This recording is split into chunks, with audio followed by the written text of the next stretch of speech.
Hello everyone, and thanks for hanging out with me. This is the Volkswagen Id.5 GTX, and I drove with this car over 3,000 kilometers in the last 2 weeks. One trip was 2,600 kilometers to Copenhagen, so 1,300 kilometers there, and then 2 days later 1,300 kilometers back. And I want to talk about a few things that I noticed with the GTX. Number one is charging. I made a video about how the GTX version of Id.5 and Id.4 and the Id.3 Pro S have a different charging curve because they have a different battery.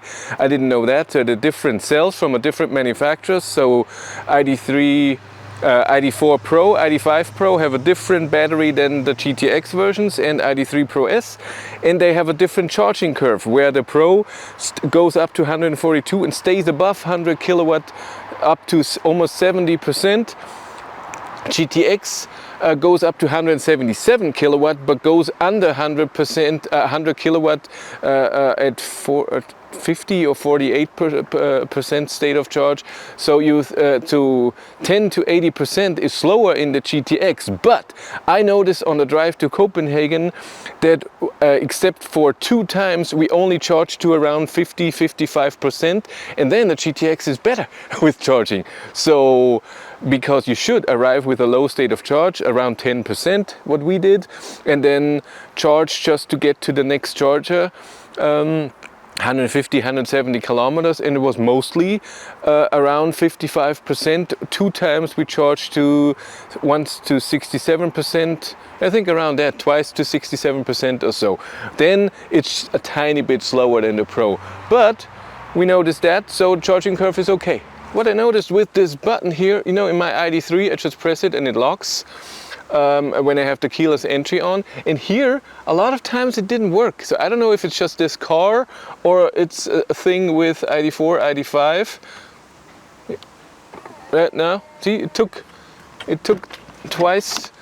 I don't know why that is. I also noticed that there's mostly a power limit.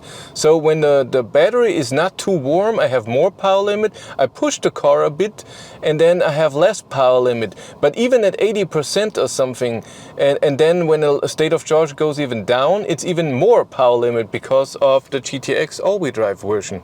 And the last thing is the consumption. GTX is all-wheel drive, has 150 kilowatt in the rear, 75 kilowatt motor in the front. And when you drive slowly, so don't accelerate hard, it only uses the rear wheel drive, not the front wheel drive. Makes sense. Why would you use front wheel drive, have higher consumption, if you don't need it, if you don't push it, however. So in range test, GTX doesn't have that much more consumption than the normal Pro. It's just a bit more weight because the front motor is in there, so you have a bit more weight. But we noticed, because how we drove, so every time the speed limit was over, or we had to pass someone, or traffic jam was over, I don't know, construction zone was over, we pushed it a bit, not floored it, but, you know, give a bit more power. And with that, our consumption was a bit higher. I mean, look at this thing. On the whole trip it was 230 watt-hours per kilometer. Average speed is 100 kilometers an hour, and we drove 140 when we could, but most of the times we didn't drive 140. Maybe on the first leg in the morning to Copenhagen we drove even a bit faster, 150, 160, but then on the way back, for example, it was most of the time 110, not even 130, because there was a lot of traffic. We were in a traffic jam for a long time. The AC was on most of the time, but not too cold. But again, it's the pushing. You cannot push a GTX car because you get a very high consumption because the front motor goes in, powers, and then of course you have 50% more power and most likely 50% more consumption. And I notice even at home. So when I go to work and drive home and I push it a bit, have to pass a car a few times, and then you floor it. You're not just doing a bit.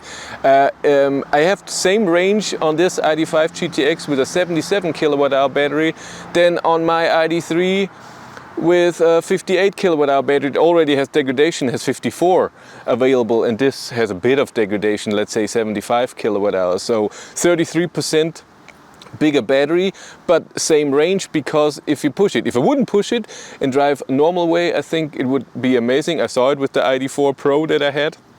press car, but with the GTX, don't push it. Yeah, but that's a few tips with the Id.5 GTX. Was a great car to drive to Copenhagen, worked fine. So I had the app, this car has ID software 3.1 on there, so in the app I could see that it's locked, and I see the position of the car where it is. Worked really nice. It was a fun drive, and Matthias, who drove with me, liked it as well. Travel assist and everything was just amazing, and adaptive cruise control. We enjoyed it immensely. But that's it for me. Thank you much for watching. Have a great day and take care. Bye.